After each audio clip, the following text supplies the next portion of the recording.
Stay a while and listen. This is Brachio Bales coming to you from my sanctuary on the D2R Discord. On this episode, we'll be joined by our very first podcast guest, and then we'll talk about the release of D2R in China. Enjoy. Welcome everyone. I am joined today with several folks, including our first guest. So we're also joined by Crude Sash. Crude, you want to say hi? Howdy everyone. I may or may not be wearing pants. Woo. Okay. Tyrael. Hey guys, welcome to the podcast. And our special guest today is ThatDudeWillyD, streamer extraordinaire. Hello everybody. Happy to be here. So yeah, we're really excited to have you. Thanks for joining us today. I guess I'll just start out with something very simple. Like, what's your story, man? How did you get into playing D2? How did you get into streaming? How did you build such an awesome community? Oh, the story of Willie D is not one for the faint of heart, let me tell you. Honestly, growing up, we never had a PC in the house growing up. I was always a console kid. But when I went over to my friend's house who did have PCs, that's how I got introduced to Diablo 2. So ultimately, for the first little bit, I had to live vicariously through them. Whenever they would relinquish the keyboard or mouse and let me play, I got to enjoy it. And the little bit that I did, it really hooked me. And then when I went to college in 2003, all students get to have a computer, a laptop. They get a free laptop. So boom, had my first computer. My first purchase was the what's it called here? I got it sitting on my back shelf. The battle chest, the old battle chest. Yeah, that was my jam. So, bought it then and never looked back. So, I was here a little bit back in the day, like before, like, because I remember like Aki rings and white rings and stuff like that. I do recall that stuff, but I wasn't, I don't know, able to absorb and truly understand how to play the game. I was playing as a barb, for example. I was trying to do more damage. I'm like, why am I not killing these guys? I keep putting into strength, but I'm not doing more damage. But I was using like scepters or something. Yeah, like honestly, I think a lot of us are in the same boat. At least the folks that played back in that time, 2003 through 2008. I think it got better up to around 2008, but like there was so little known about the game. They had manuals and like stuff, but it really felt like there was a lot of knowledge out there that's really available now that wasn't then, and I think that really played a big part. Yeah, I remember running around even back then, just like horking. Cow games that people completed. And I'm like, I can't even remember the gear that I had. Like, it was just like a hodgepodge of stuff, on a barb, horking things, playing, basically using people's garbage that was left over. Like, that's how it started for me anyway. I think part of that too, though, is internet wasn't as accessible either as it is today. Yeah. You have a question, you can hop onto Google, Chat GPT. Those things just didn't exist back then. That was pre-smartphones. Yeah. Yep. To put that in perspective. Anyway, please continue. So yeah, I mean, like I said, I do recall the, shout out to Mousepad, the original map pack there. I remember being able to use that kind of stuff back in the day. But honestly, like I said, I didn't really understand how to properly use the character. Like, I didn't realize, just enough strength, just enough dexterity for what you need to wear, and then everything else into vitality. Like, I had no idea about any of that. So I honestly, looking back, I never invested in vitality. So that would probably explain why I was dying so much. So yeah, all strength. But, I'm playing a barb, all strength. What's the other stuff for? Yeah. But honestly, you know what it was? Like, later in my years, it was the loot that really endeared me to this game. But what really initially hooked me was the music. Like, you hit the Bloodmoors and that guitar hits. I'm telling you what, it's such a mood. And it, in my honest opinion, it's what Diablo 3 and Diablo 4 has just failed to capture, is just that that setting and just the feels and the vibes. It's excellent. It truly is. Like, I just love bombing around Act 1. That's my favorite act to play in the game, just to hear all the music and stuff. So yeah, but I agree with you, but I'll tell you the Kiovishad music in Diablo 4 is really good. Kiovishad, oh really? Okay. Yeah, that's like really good. A lot of good like good violin work in there, and really it does that same thing. It sets the tone. The rest of the game kind of falls apart after it, unfortunately, so it doesn't hold that.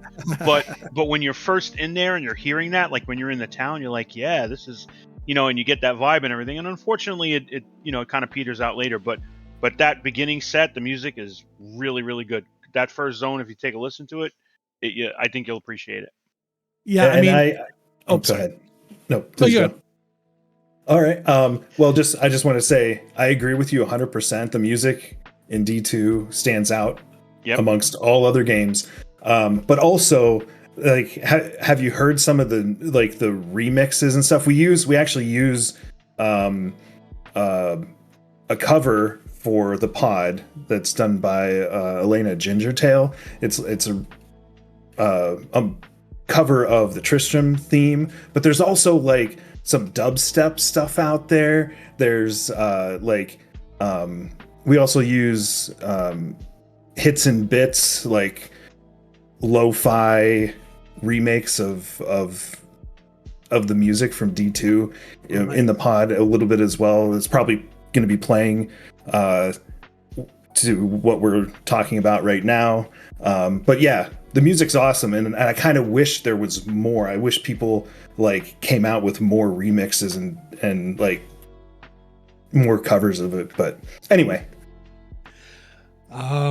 But yeah, from there, honestly, because you asked about, how'd you start streaming D2? Yeah. I'm a Twitch partner now. When I started streaming, I was honestly going into Pokemon, but I soon found out that it was such a saturated game that the big dogs on top, it's hard to be seen amidst all of them. So I kind of got disillusioned with streaming in general, and I was like, you know what, I'm just going to play a game that I like. And I was like, I haven't played Diablo 2 in years. So I installed it, started playing, and honestly, I was going to stop streaming that as well. But like I said, of how like the community is so rich and incredible. It's like one of the best things about this game, and in my opinion, is how rich the community is. One of the streamers at that time, her name is Trix. She had noticed that I stopped streaming D2. She's like, hey, why aren't you streaming that anymore? I was like, well, I'm just not really feeling it. And she said, I think you should stream it again. Just give it another try. I'm like, okay, sure. And she was a little bit bigger of a streamer than me. And sure enough, like the next time I streamed, she raided me with like 40 some people, like nice big old chunky raid for me. I was a tiny streamer at that point. And from that raid on, it was just straight up. And that's how I got to be Twitch partner now. And I haven't become Blizzard or Diablo partner yet. I would love that to happen someday. I don't know how to make it happen, but I've certainly done what I could to give back to the community and just enjoy this game that we all come together to play. So That's D2 awesome. wasn't the plan. It wasn't the plan to play D2 as a streamer, but I sure am glad that I went with it, because D2R came out at like the perfect time when I switched to start doing that. That's real lucky. Raids from all these other huge streamers like Zegers and Barricade and stuff. I'm still waiting on a llama raid one of these days. Hopefully we get that llama raid. But like I said, the community, they all helped out. They all raided me, and boom, I got the partner. And yeah, it's just been a ride ever since. So yeah, I'm just enjoying the game all these years later. It's a good time. Some homies helping homies right there. Homies do help homies, it turns out. It's pretty awesome. And that's, we do a lot of that. We do a lot of giveaways and rushes and stuff on the stream. This coming Saturday, we're going to be hosting 4 D-clones for the community so they can get some Annihilus charms on deck for some 2020 10s, or maybe some 10-10 5s for the truly of high taste. So nice. Is that going to be America's Ladder? Yeah, it's going to be PC? NA ladder. Yep. This Saturday, EST. It's going to be 9 p.m. EST. I mean, when this comes out, it'll be already done with, but still. Yeah, that's true.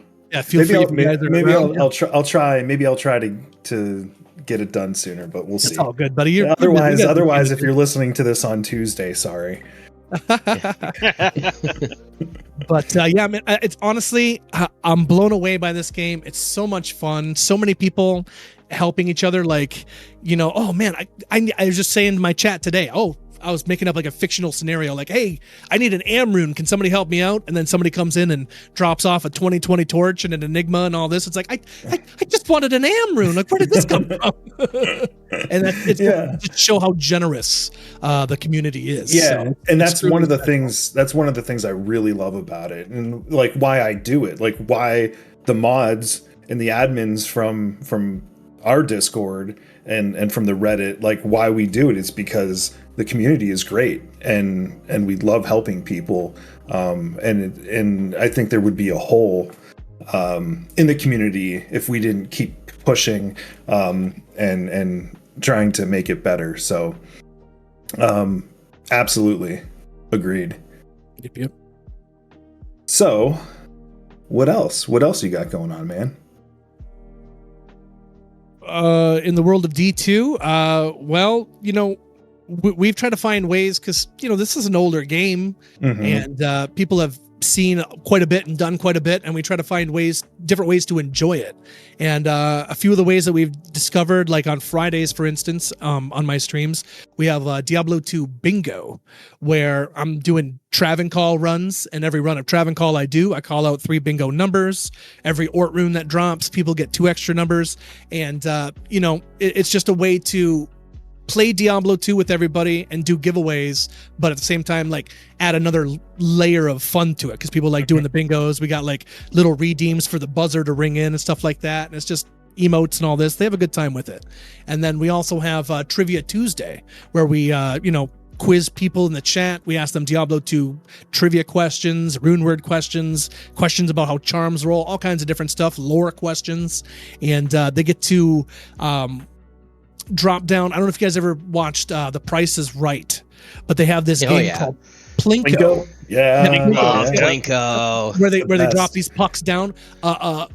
A very generous homie of the stream, Mr. Prez Barkeep, if you're listening, shout out to you, big man, made this beautiful Plinko board for us. And we, down at the bottom, we put a bunch of different loot, like Shaco, Enigma, CTA, whatever. And then you drop your puck down. Depending on how many questions you answer correctly, you drop your puck down, win some loot. So, and we make it so even if you get the questions wrong, just for getting chosen, you get 1 puck right off the jump. So no matter what, everybody walks away with something. Nice. So I haven't seen that. I've watched your stream several times. I haven't seen that. Is it a virtual Plinko board, or do you actually have a physical Plinko board that you use? No, it's a virtual one. Yep. It's a virtual one. Okay. Because I noticed the times that I watch, like you're do all kinds of different stuff. Like sometimes you're playing drums. It's kind of like a one-man show. We do. I pull it out to the audience. I'll do like channel point goals and let them decide on things like movie watch parties or a drum stream, or before I was doing the stream and stuff, I was a chef, and they like me doing cooking streams where I'll make some food on stream and they can watch me prep it up and cook it up and stuff. And that makes sense. I remember the first time I stopped in. We were cooking. No. The first time I stopped in, I don't remember exactly what it was, but when I stopped in, it was somehow we were talking about food, and you were like, yeah, previous life. I was like, oh, interesting. Yeah. What's the story there? Yeah, 90% of the time in the chat we're talking about food. But honestly, I found it's a great way to get people just chatting in your chat. Because food is just very universal, right? So, it brings people together, much like D2. Yeah, that's what I'm talking about. It's also one of those subjects that can have civil discourse with as well. So yeah. Well, for the most part, if some people get kind of upset if you try to call it like Chicago style pizza, it's like it's a casserole. It's like, well, don't take it so serious. It's delicious. I mean, I can't disagree. It's only civil. It's only civil until you decide to pair red wine with a vinaigrette. Oh gosh. I wonder how many people just cringed. All right. So, what else? Crew, do Tyrael, do you have anything you want to? I was actually going to ask this because you brought up the bingo there. I saw your little short the other day where Ort brought you a friend. Were you playing bingo at the time with that? Yeah, we were. Yeah, I was. Fantastic. Congrats on the Vex rune, by the way.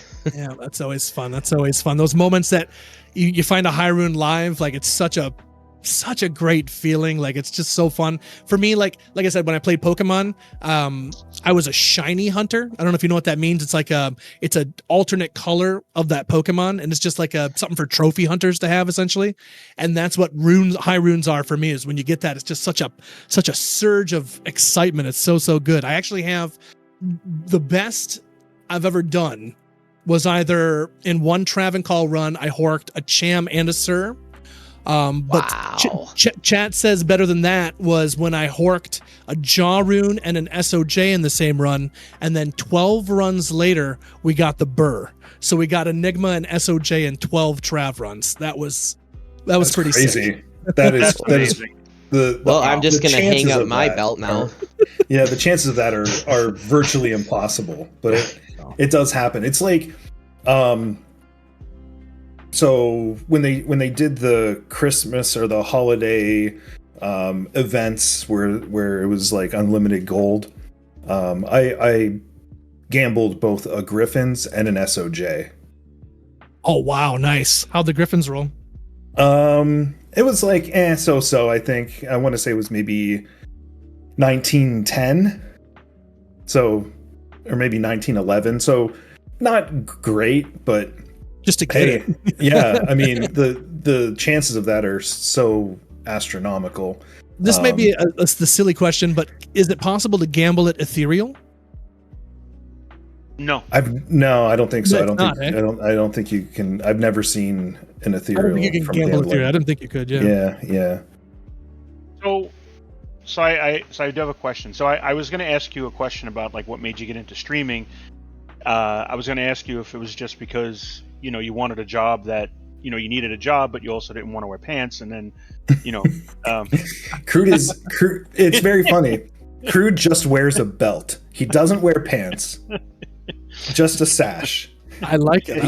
He's obsessed with not wearing pants. It makes things awkward. It makes things awkward on the bus, but otherwise. Yeah. Honestly, what got me into streaming was I just figured if I'm going to be playing these games anyway, I was watching Pokemon streamers at this time. There was a streamer called A Drive, and I would just watch people throw, I'm telling you, thousands and thousands of dollars a day at this guy. Mm-hmm. And I just sat there thinking, like, I can do that. I can catch that money. I can do that. Put me in that spot. So I went on a whim one day to try it, and my wife honestly was so supportive, and I haven't not even once has she expressed that she's stressed out that I'm doing it or any of that. She's been so supportive, and honestly, yeah, it's just been incredible. But it was on a whim, and I can't believe it worked out, to be honest. That is great. So do you have a favorite class? I get asked this all the time in the chat, and it's so my answer is always this. I like so many different classes for so many different things.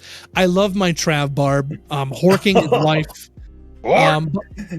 Novasork is a lot of fun. She's so fast. And, I watched it earlier on your Nova. Yeah. Yep. Same thing with a Javazon. I love a Javazon.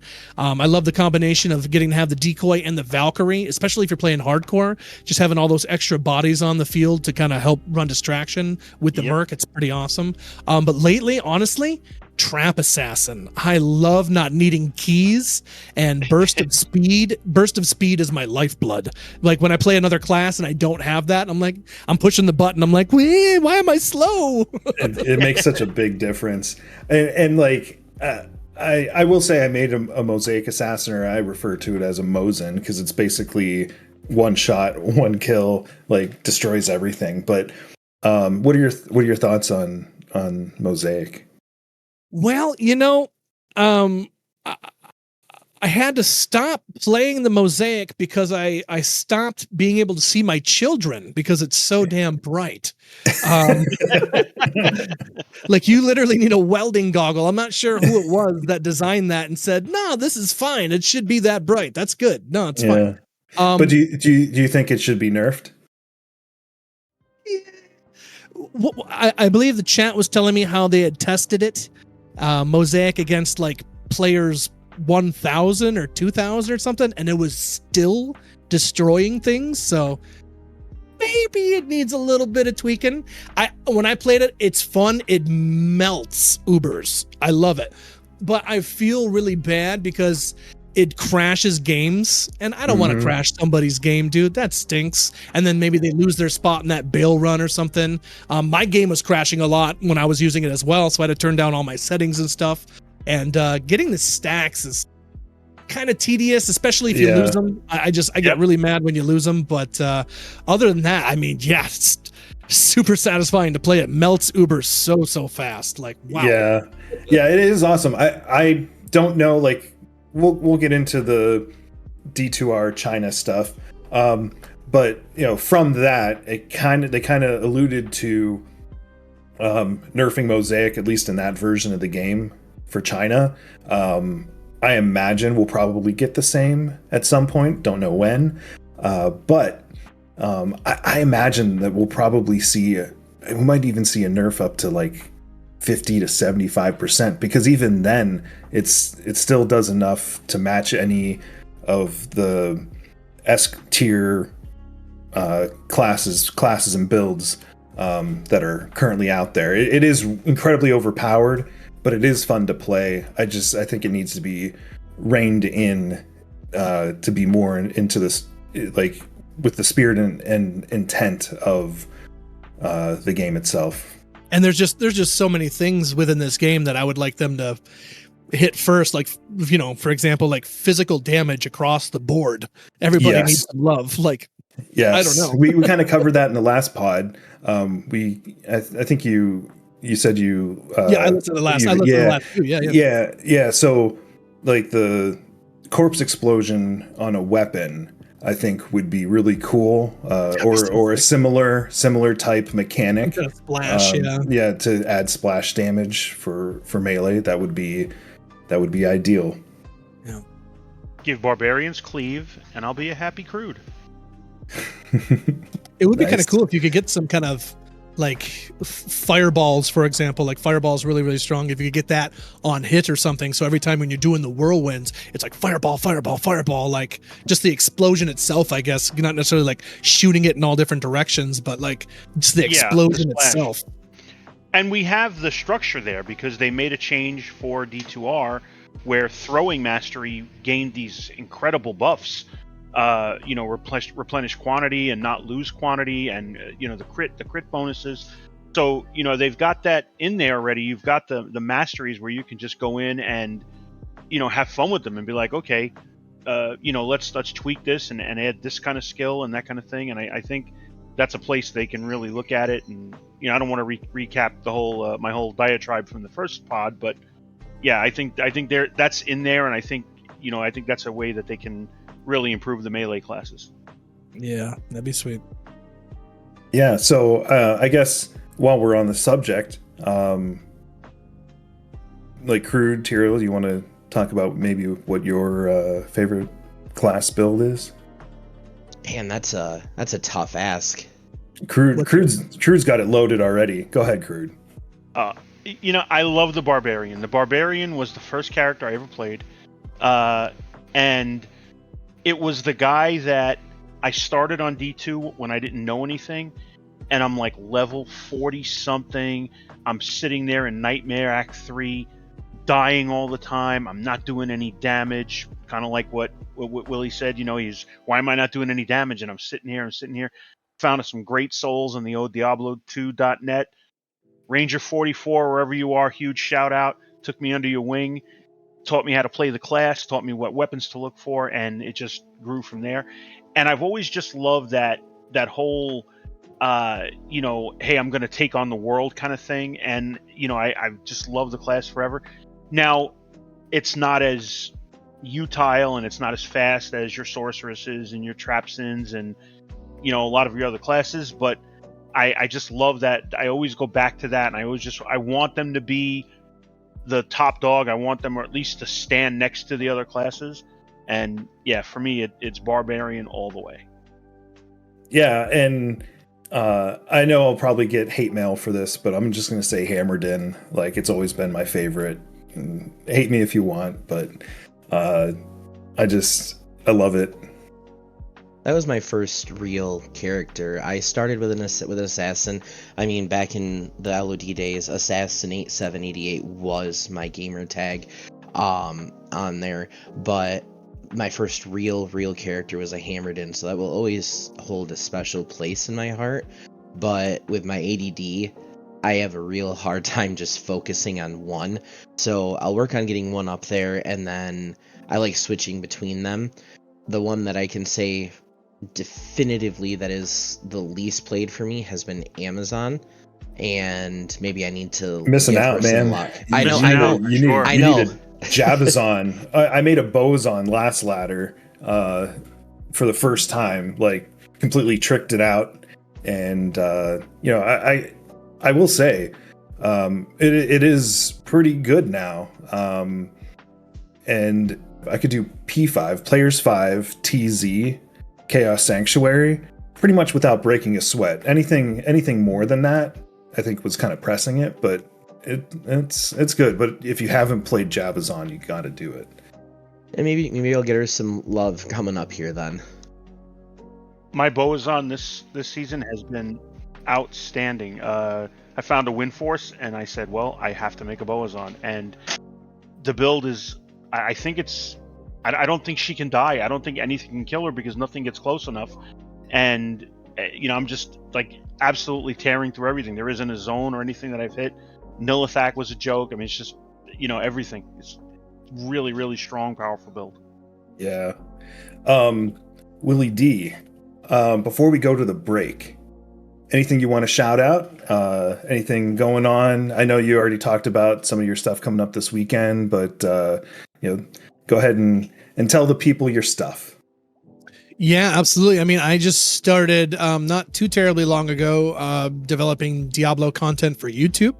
We're trying to climb our way to 1,000 subs there. So, I mean, any help we can get in that regard is always dynamite. I'm making Diablo guides and shorts from the stream and stuff like that. So, we do bigger events where, like, actually just recently we did an event called TorchCon at Palooza Fest where we ID'd, I think it was 437 torches. We ended up getting 5 perfects out of that, and I'm going to be making a video soon, kind of capping off all that fun stuff that happened. So that was a lot of fun. And again, that was another thing that all came from the community, like people giving us the resources. I grinded, a lot of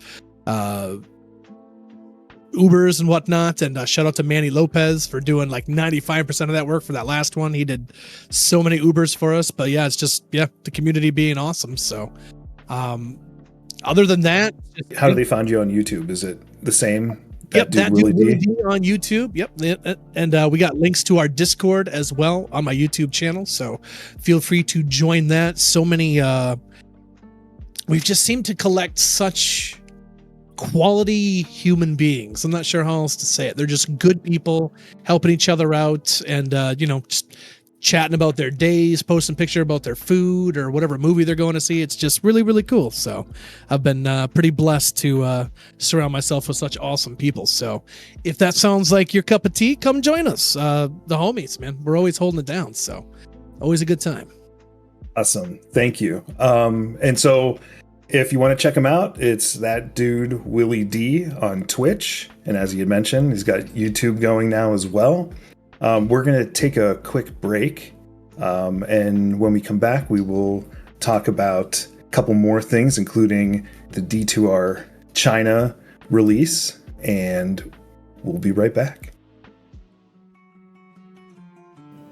This episode is brought to you by our D2R Discord and subreddit.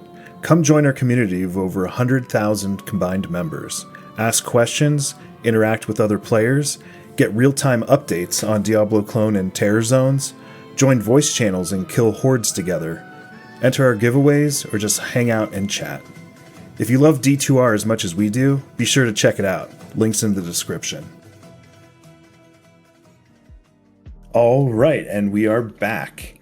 In this segment, I would like to just real briefly give a quick shout out to all of our Discord boosters: Rhett, Bombshell Bunny, Kaido, Ragnarok Steinbrew, Trucker Ducky X95, Chaos Reigns, Unique Sash, Mr. Pacham, Tyrael, AEH, I don't know how to pronounce that, maybe just A, Crude Sash, Phipps, Cheese, Iboshnikov, and Molo 4090. Thank you for boosting our Discord server. We really appreciate it. We would not be able to serve the community in the capacity that we do without your love and support. We appreciate that.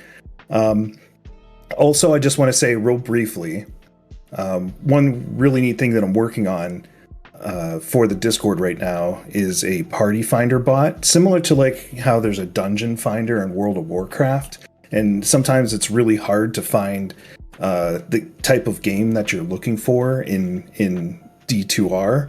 I'm working on a bot for our Discord server that will allow folks to create parties and join games, and then it kind of just drops you into a voice channel. You can, if you don't want to do voice, you can just go into the text channel and chat that way as well. But hopefully we'll have a early alpha out available soon.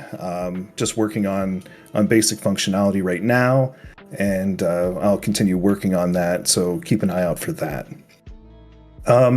So we're going to talk about D2R China, or I guess I've been referring to it as D2RC. There was recently a Q&A session as part of the announcement, and Tyrael has put together some thoughts. So he'll read through the questions that were asked.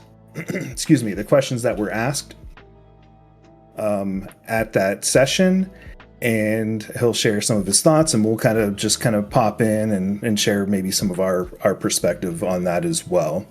So with that, Tyrael, you want to take it?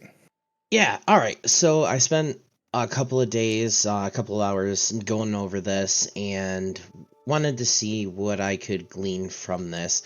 And if I'm not mistaken, correct me if I'm wrong here, Break, was this translated?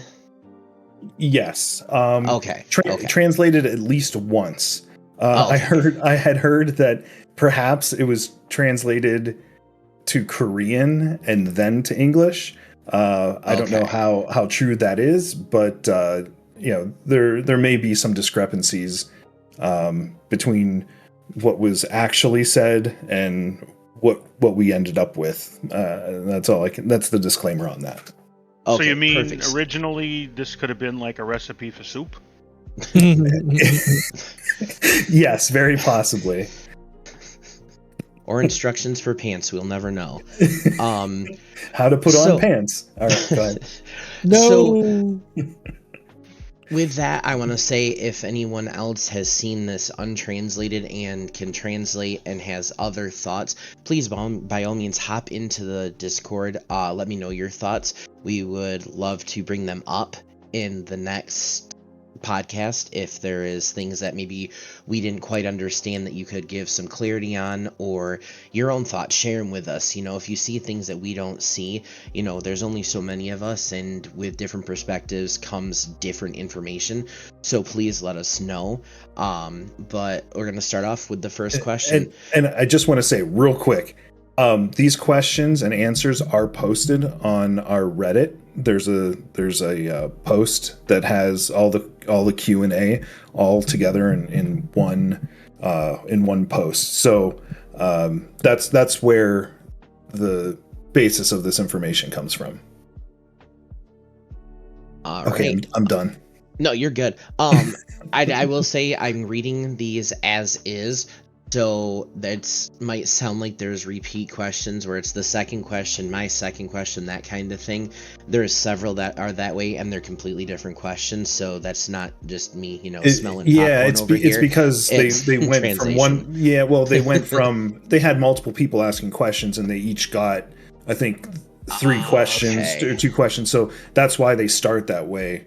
It's literally translated from what they said when they were at the microphone. Okay, that makes a lot of sense then. All right, so question 1 is about the rampant use of cheats and scripts in the Asia server. Since its inception, Diablo 2 has always had issues with cheats and scripts, including in the current international servers. The goal of these scripts is to create an account, make a profit before it gets banned, and then create another one. I'd like to ask Brother Kai, you previously mentioned that the maintenance of the game environment for the Chinese server will primarily be handled by NetEase. What specific measures will be taken to address this situation? I'm not going to go through their answers, just going to give kind of like some bullet points. Mm-hmm. Outside of them saying that they're going to be prosecuting cheaters, it sounds like they will be throwing the law at them. And I don't know if it's maybe a translation thing, but the rest of it is kind of just word salad and didn't feel like they gave a substantial way. They didn't go into specifics like they have bots that are going to be scrubbing to feel for these things or anything like that. It was just like, we plan to make sure that our servers are, safe and lacking cheats and this, that, and the other without any real substance. So other than it sounds like they're going to throw the law at people, we didn't really get anything clear out of that. Yeah, I mean, I guess I would just say it's because of the nature of the environment. I think they can be a lot more restrictive, and it would be more generally accepted. They could do stuff that's maybe more invasive. The kernel, like you had mentioned before, kernel level,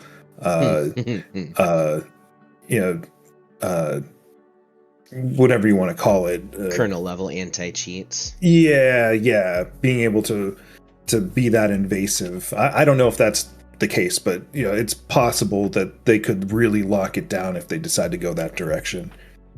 Which that could be its own podcast on my feelings on kernel level. So yeah. All right. So then the second one was also for Kai. It said, will there be any official trading platforms for Diablo 2 Resurrected in the Chinese server?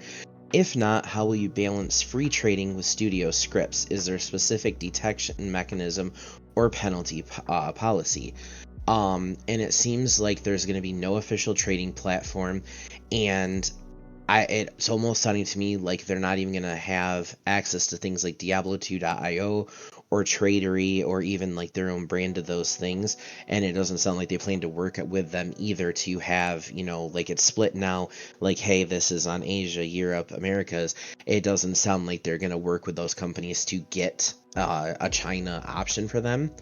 And then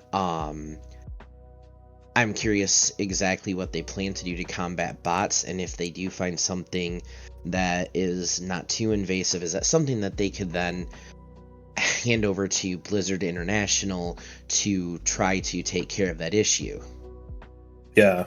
I guess, everyone is well versed, or at least has experienced getting messages from bots and all that stuff. We all know what the story is there. Maybe we'll see something come out of that'll lock it down a little further, but no way to tell. Yep. And then this one kind of piggybacks on that. It says, my second question is about anti-cheating measures. Will the Chinese server share any anti-cheating technology with the international server, or will a customized solution be developed specifically for the Chinese market, which we touched on? They mentioned that there's going to be penalties for anything and everything that goes against terms of service. I'm curious what those penalties would include, and are they planning to do an escalation thing? Like, is the first time like, hey, this is your one and only warning, knock it off? Or is it like, listen, you've been botting, you're gone? And if it is, an escalation thing, where does it end? How strict are they going to go? Are they going to do going to jail? Which I mean, it kind of sounds like it. Yeah. And are they going to do anything like console bans, just IP bans? I'm curious just to see how that plays out for them. Yeah. All right. Number 4, will the Chinese server make adjustments to the classic gameplay of the original Diablo 2, such as runes, item drops, and more to suit the gaming habits of the current players? They made mention that it's one game, that the China game and the international game are all one game, but they're going to be completely isolated. There's going to be absolutely no crossover. You're not going to be able to bring your international characters into this game. Once you get it, you're on the China servers. That's it. There's no back and forth whatsoever. Yeah. It also that kind of leads me to believe that some of the changes that we did see, like additional stash tabs, and I think there was something else, and we probably get into that a little later here, but most definitely. it makes me think that we'll probably see that as well. Fingers crossed. Yeah. So, and that's actually number 5. It says the next question is whether the Chinese server will optimize game functionality, such as providing players a larger storage space, like a portable stash or something similar. And my big takeaway from that one is that their version will actually launch with more stash tabs if you pre-order, I believe it was. Mm-hmm. And then on top of that, you'll be able to buy stash tabs. Yeah, I think it was up to 7. So I think you start with like a personal non-shared stash, and you start with 3 shared stashes, and then if you pre-order, you get an additional one, so that gives you 5 tabs in total, including the personal one. And I think there were it looked like there was an option for 2 additional paid stash tabs. Yeah. I'm cool with the quality of life. My issue there is if Blizzard International side of things sees that this is going well, I think buying stash tabs is a slippery slope into microtransactions, and I think that's something that all of us probably are not too keen on seeing. Right. What you guys, how much would you be willing to pay for a stash tab? None. Crude? I would pay a few bucks for each one, or a higher price for a bundle. And it's not so much the principle of it, because I get the concept of it should be included, or we should have this already, that kind of thing, and it is the slippery slope issue. But I also feel like if it's going to be a quid pro quo, I'm okay with it. And the quid is, I give you my quid, shout out to London. But the quo is, you need to give us something for that money. So, okay, and not just the stash tabs. We're infusing the game with cash, and now we need to see a bit more regular updates. We need to see love and maintenance. When there's bugs, get rid of them. When there's balancing that needs to be done, let's bring that in. Just updates. It doesn't have to be this a new thing every season like Diablo 4 or Diablo 3 was, but just something that it's like, okay, hey, everybody, we're pouring money into the game, give us something back. And that's I agree. And that way, that's what I'd like to see. I agree. Like, I'm not opposed to it. I think the most I would pay for a stash tab is $10. I think that's still maybe too much, but I would do that with the understanding that with an additional revenue stream from the game, that they would be willing to invest more time in developers and additional, even just bug fixes and quality of life stuff. Yeah. I for the most part, aside from giving Melee some love, I think and nerfing Mosaic a little bit. I wouldn't want them to change the game much more than that. As far like aside from maybe new rune words and things like that, keep it to within the spirit and intent of the game itself. That's how I feel about that. What about you, Willie D? Let's get your take. I mean, it's got to be, for me, it's definitely got to be under $5 at least. Yeah. I'm sure there's people that would pay it, but it's funny that I keep bringing everything back to Pokemon, but in Pokemon Go, the mobile version of the game, you could earn in-game currency to be able to expand your stash and your Pokemon storage or whatnot. It'd be really cool if there was some grind method in D2 where you could earn ways to purchase that stash space without having to spend real money on it. Mm-hmm. I don't know if they'd ever do that, but it's a nice thought. Yeah. I mean, that would be cool. Yeah, but I will say, if I can pay $5 for a stash tab and Blizzard's like, hey, if we have this additional revenue stream, we can invest some more into doing QOL and stuff like that, I'd be all for it. You need 5,000 of those charms that you get from doing Ubers, cube those up, and then you get to get a stash tab. Add a stash tab. Yeah. In Diablo 3, at the end of every season, if you finish the challenge, I think it's the next to last challenge, you unlock a stash tab up to the max. So that's something that I think could easily be coded in. Hey, that could be one of the things I talked about previously, was taking one of the quests that are no longer relevant once you beat normal, say an Anya or Kasha in the Kasha, Mm-hmm. right? The rogue, Mm-hmm. yeah. So you have one of those things like, okay, well, here's the quest. I need you to do this, and then I'll give you more space for your stuff. So I think that could be that's a great idea, Willie. I never thought of that before, honestly, but yeah, it is cool. That could be carried over from D3 and brought in, and hey, do this kind of thing. It doesn't have to be a pop-up achievement. Just, hey, once you do it, you go to speak to Kasha and she gives you another stash tab. She waddles over carrying an extra chest and just sets it down next to the other one. And boom. Has to be a cutscene, between acts. Has to. Yeah. All right. So then the next one is question 6. The Diablo 24-hour event was widely praised by the player community. Are there plans to hold similar events or challenges for Diablo 2 on the Chinese server in the future? And it sounds like they're interested in doing custom-tailored events based on player feedback.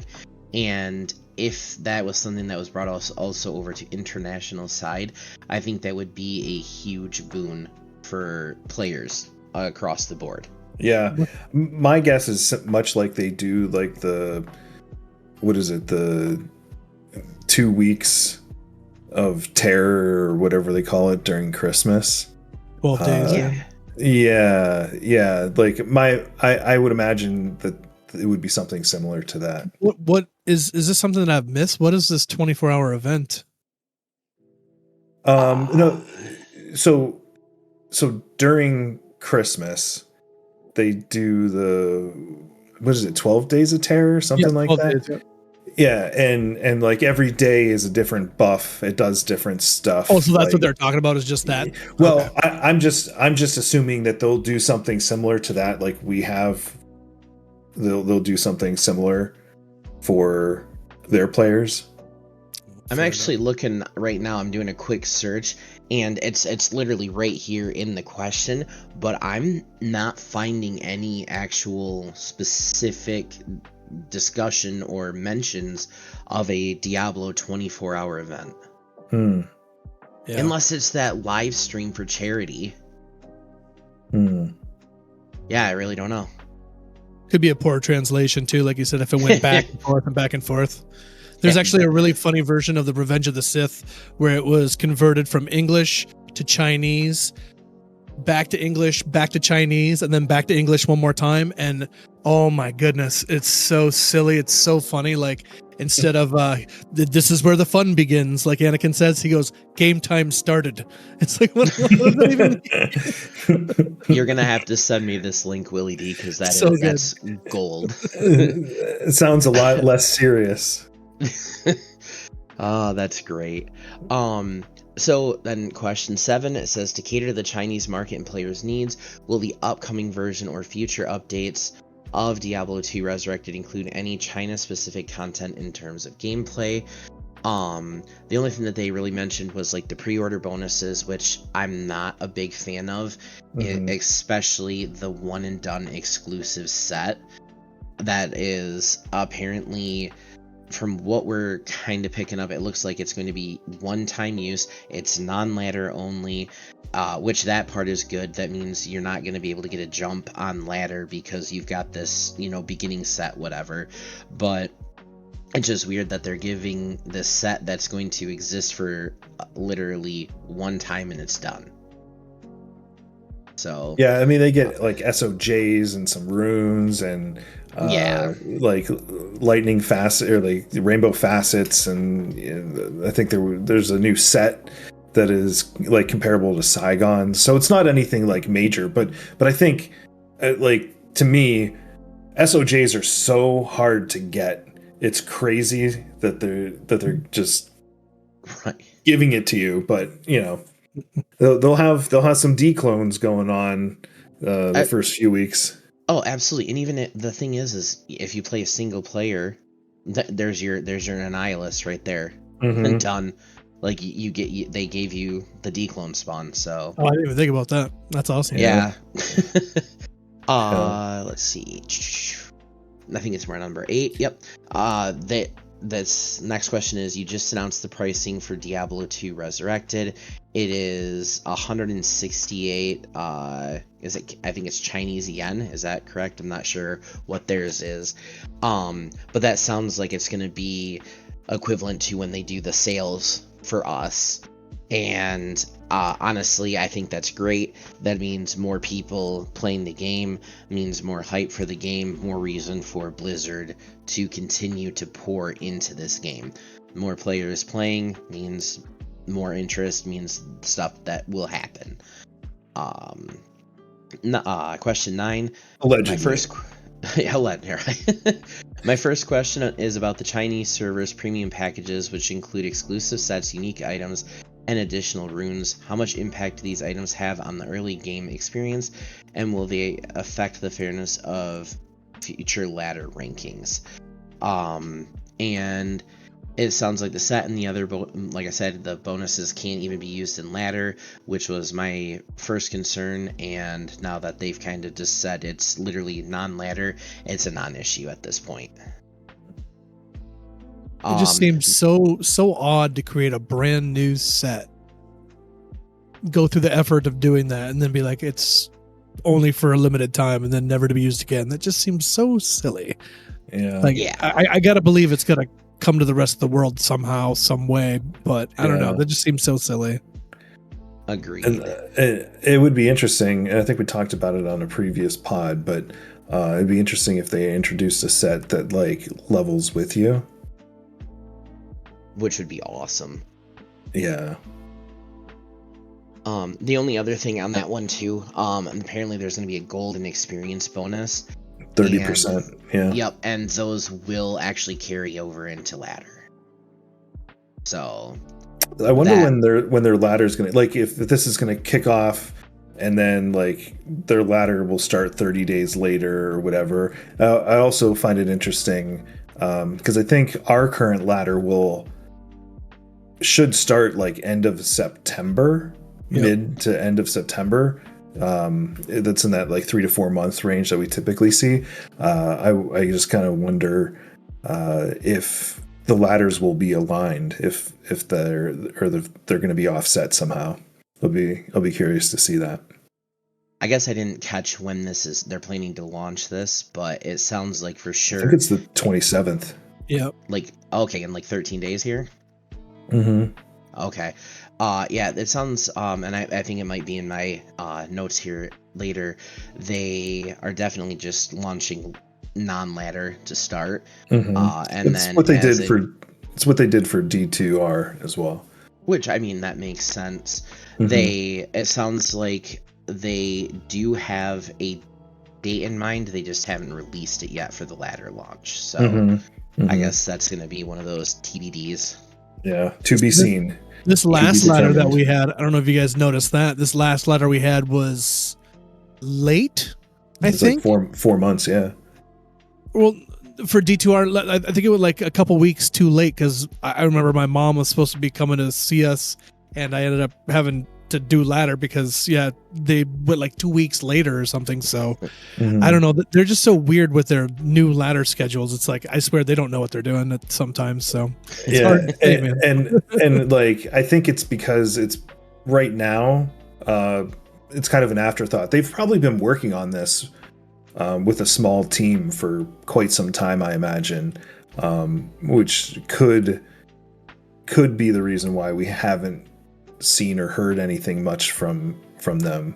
I personally am hoping that now that this is launching, that maybe we'll get some love or at least get some type of communication, because it's been kind of disappointing. Now, do you guys think this Chinese release is this the terror that they have to unleash? Is this the Twitter right here? Is this... No. See, I don't surely it's not, right? Let's put a pin in that, and, Please no. we will circle back to it after we get through this the China Q&A. See, last time I answered this, Willie D, I think I upset you on Reddit, so I'm just gonna avoid this question altogether. All right, so number 10, Break and I actually discussed this for about 10 minutes, and we really didn't understand it. So this one's out to our listeners. If you understand what this question is saying, if you want to give it to us in layman's terms or pre-layman's terms, we'd appreciate it. It says, the third question is whether Blizzard plans to integrate the operations of the entire Diablo series on the Chinese server into a more unified ecosystem. Not entirely sure what was meant by that. Well, I will say, I think they have their own version of D3 as well. Yes. I don't know how D4 works for them.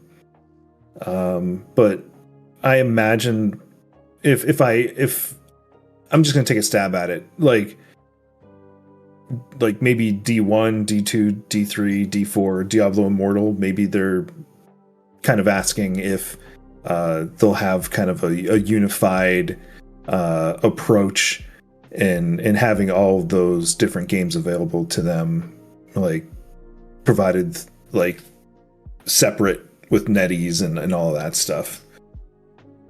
Very well could be. That's just my best guess. Right. You could be completely right, completely wrong. I wouldn't have the slightest clue on that one, so it's unclear.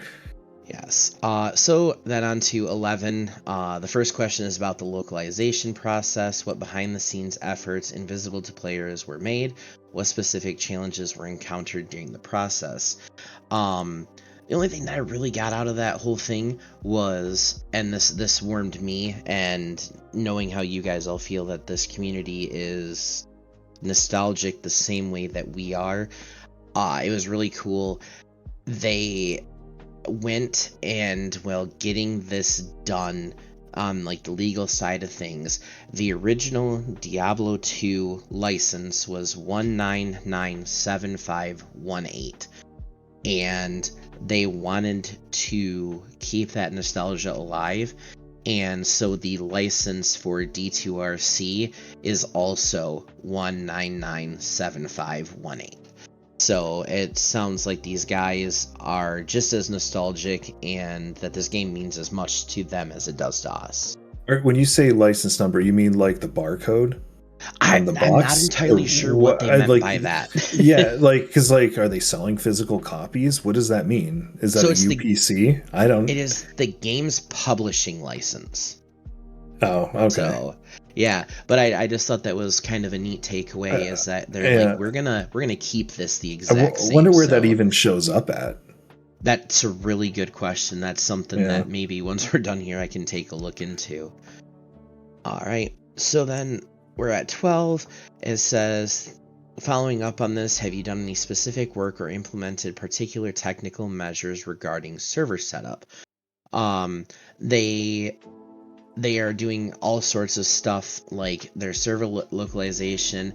They're actually going through and doing new Chinese voice acting for everything. That's wild.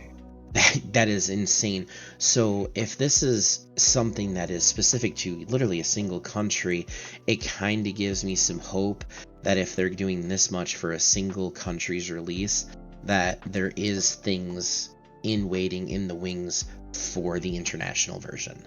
Fingers crossed that the boys in Australia did us justice. I'm hoping our Aussie boys took care of us. Really hoping. All right, question 13 is, the Chinese players are known for their passion and engagement. How do you plan to collect and utilize feedback from Chinese players to further improve the Diablo 2 Resurrected experience and ensure its vitality in the coming years? It was pretty much stuff that we've already brought up in the other questions. Nothing to add to it other than they plan to listen, they plan to take heed, do the events, and make it worth the time to get invested in the game. 14, the third question is a bit lengthy, and I'd like both of you to answer. For most veteran Chinese players, Diablo 2 is a nostalgic memory of their youth, but for new players, it may be a game they've only heard about without deeply understanding it. This game, over 20 years old, has a relatively high barrier to entry for them. What specific designs or plans does the Chinese server have to evoke nostalgia for veteran players while helping new players quickly get started and grasp the game's depth? They brought up that it's a community thing, and that just makes me happy to be part of such a great group of guys, whether it's with our subreddit, our Discord, joining guys like Willie D, whose entire thing is homies helping homies. This game has always been about community, and when new players hop in, us veteran players are there to hold out a hand, so to speak, and say, follow me, I've got you. And it sounds like they're just going to keep that same formula going in China, because that's what this game and this community is about, is the entire community banding together to help one another out. I just want to say, come on, follow me. Right. I love it. All right, 15. Looking at the first question is for Matt. Which version will the Chinese server use after launch? Will it include the 2.7 patch? The game is launching identical version-wise. So Break and I actually touched on this in a conversation the other night. We're both very curious to see if that's going to remain completely lockstep with international version, or is there going to be a splitting where maybe they don't like the way that our sets, our uniques, rune words are going. Are they going to do their own thing? Are they going to add things where the versions might be slightly different? Like we'll have 2.8 and they'll get 2.8a or something along those lines.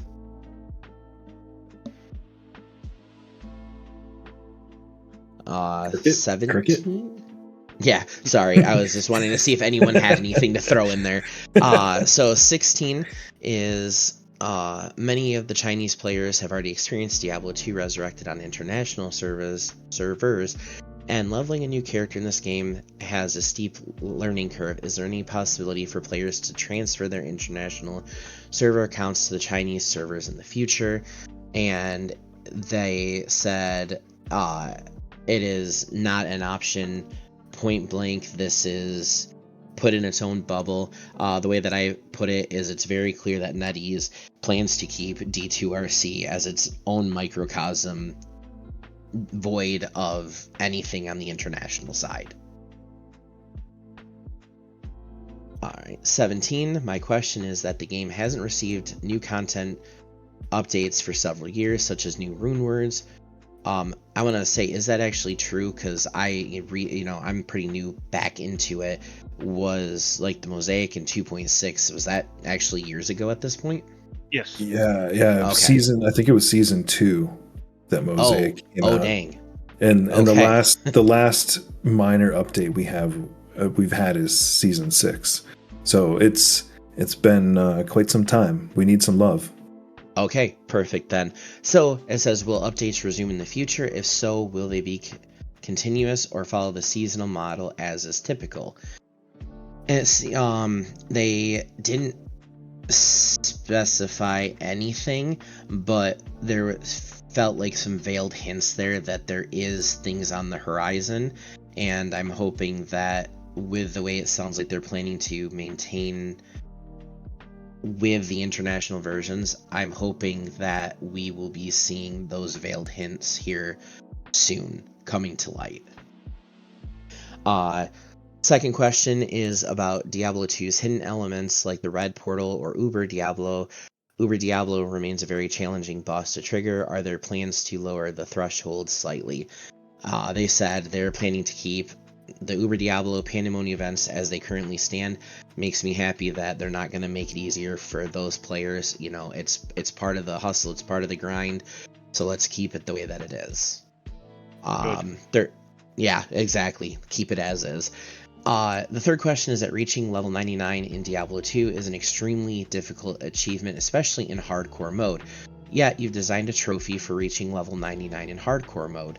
As a trophy enthusiast, I gave up on the Diablo 2 Resurrected platform trophy due to the time investment and difficulty. Are there plans to introduce new mechanics to make leveling easier for players? And they said absolutely not. They said it is exactly like I said, it's the grind, it's what you're trying to achieve. They don't want to cheapen that at all, and as someone who's never hit that level, that makes me happy, because if all of a sudden everyone's able to do it in the same amount of time for the time I've invested, then that really does cheapen the push for that. Yeah, and honestly, one of the things I love about Diablo 2 is that it's hard. Yes. Right? Like, that's part of the allure of the game. I think changing that would be a travesty, and I'm glad they're keeping it that way. And when you see people come in and talk in that manner of saying, we're not changing the events, we're not making it easier to get to 99, it tells you those people understand what D2 is about. That's as clear as they can make it. They understand what the game is about and what it means and why we play and why we keep playing. All right. Indeed. So then, question 20, it's almost in the same vein. I'd like to add that the dedication or grind of Asian players is on a different level compared to Western players, and nothing really to add there. It was just kind of one of those like passing questions. 21, my second question is for Matt regarding storage. We've seen that Diablo 2 Resurrected provides additional storage tabs for the Chinese server. Will there be plans in the future for the Asian servers, including the Chinese server, to add more storage space with seasonal updates, similar to how Diablo 3 rewards players with extra stash tabs, which is what Crude was talking about, for completing seasonal tasks? Additionally, regarding buffs for underperforming classes, you've already made the Martial Arts Assassin viable with the Mosaic Runeword. Are there plans to further enhance skills like the Druid's Armageddon or the Barbarian's Whirlwind, which are iconic but underperform in-game? And I have this in our notes. Since the listeners can't see this, I'm just going to put this out here. If you've listened to the last 2 podcasts, you know my feelings on Mosaic, and I was so excited when I read this in all caps. For my bullet point here, I put, they plan to rebalance Mosaic, which to me is golden, and gives me hope that something like that is going to be coming to the international servers, because even they pointed out, since Mosaic has dropped, it's just page after page, every ladder of Mosaic at the top, because nothing comes close. It doesn't matter if you have literally all perfect gear for any class, you're getting outclassed by a naked assassin with 2 claws. So I'm glad that they see that as a problem, and they mention, like, I'm sure this makes both Willie D and Crude happy. Barbarian's Whirlwind, which means Barbarian in general might be getting some love. Druid's going to get some love. That makes me very happy and excited to see what they plan to do. I don't think I'm even going to bother reading 22. Really, it's about leveling speed, area difficulty, and it just sounds like they're planning to do rebalancing there as well. And then the final question is that Diablo 2 is a standout in the action MMO genre, with its class balance and deep gameplay widely praised. Can you share how Diablo 2 Resurrected approaches class balance? And it sounds, again, they're not thrilled at the things that are overachieving, the things that are underachieving, and it almost seems like they're going to try to bring most of those things into a greater balance so that more classes feel better overall. And I'm excited for what that potentially means for the rest of us. Yeah, that means they're going to nerf Hammerden. No, I'm just the Drake would cry. Yeah, well, like I don't know if you spent any time in forums over the years, there's been a cry to nerf Hammerden for, I don't know, 20 years. So maybe the Hammerden haters will get their wish. No, I don't know, but it'll be interesting to see if they do make balance changes in the Chinese version, if they'll dare to touch it over here. Right. Now, I do want to say, too, I could hear my voice getting a little weird at the end there, so I apologize to everyone listening. I am fighting a summer cold right now, so I apologize that it might be a little weird as this list is continued on, so sorry for that, No, everybody. you've done a great job. I didn't even notice it, but no excuses. Hey, I powered through, man. Yeah, you did. And I just want to say, if you're curious to read it for yourself and see the Q&A answers and everything, it's on our Diablo 2 Resurrected Reddit, and it's pinned to the top under community highlights. The title is D2R China Launch Q&A, so you can check it out there. Thanks, Tyrael. I know we're running. I know we're running a little over on time. We have one other thing on the agenda. I think it might be kind of quick, but do we want to hit that too? I'll make it quick for it. Yeah, actually, so Crew, this was kind of your thing, so go ahead. Okay. So if you remember a call back to the first episode when I talked about how the teaser social media post that went out about chaos ensuing, you don't know what's coming, like that kind of thing. I talked about how Blizzard does not do things lightly and they don't do things coincidentally. So chaos means something, and we talked in that episode about what it might mean. Well, today they announced the 2.4 PTR for Diablo 4, and lo and behold, the theme is chaos. Chaos levels, chaos bosses, chaos armor, and they're resurrecting a boss for this particular season. You may have heard of him, you might remember him from, every Baal run you've ever done, Bartuk the Bloody. So, taking this in mind, the first thing I thought of and mentioned was, well, all of my naysayers in our Discord and on Reddit are just going to take this and go, oh, this is what they meant by Terror Unleashed and Chaos Unleashed and so on and so forth. But I'm going to pull back on that. I'm going to say real quick, no, this is a prelude. This is coming. Again, no coincidences, okay? This means something, and what it means is that we are going to be getting, at some point, an announcement for D2R, and it's going to be chaos related. Now, whether it's going to be, as we discussed, a new act or a new difficulty, that I don't know for sure. I'm not clairvoyant, but we are definitely going to see some activity on D2R.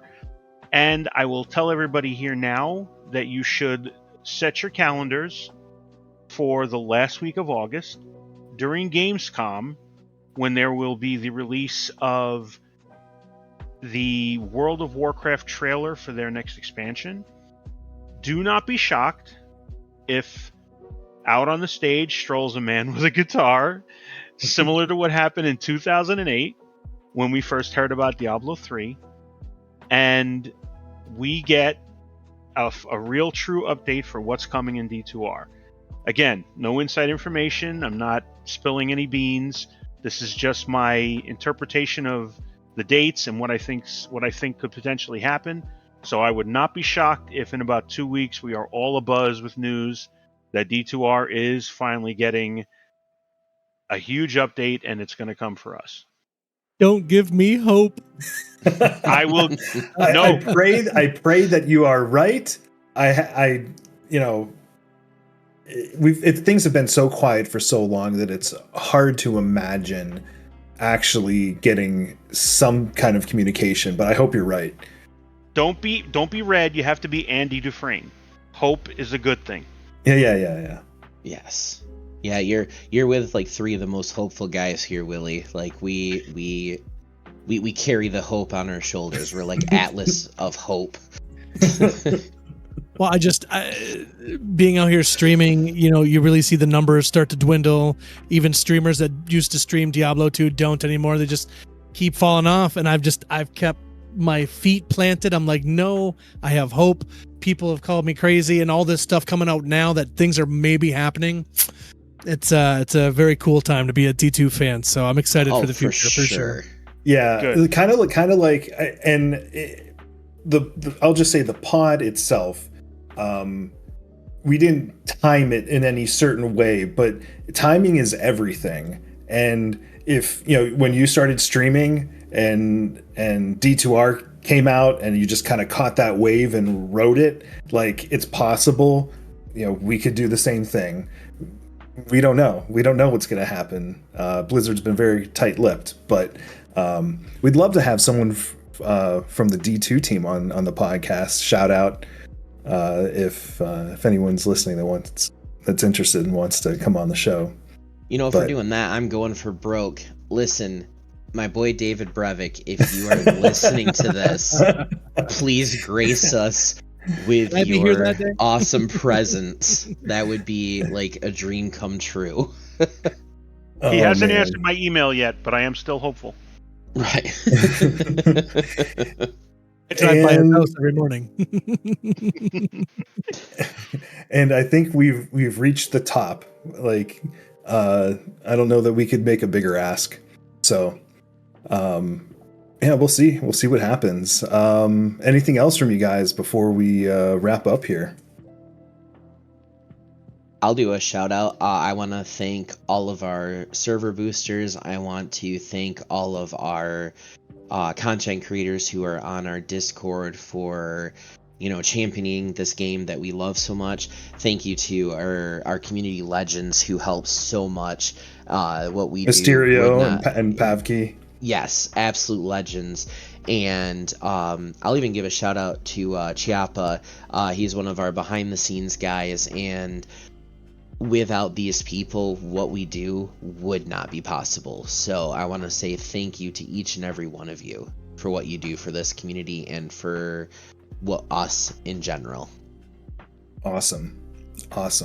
As we wrap things up here, I know you kind of already did your spiel, but Willie D, is there anything else you'd like to add?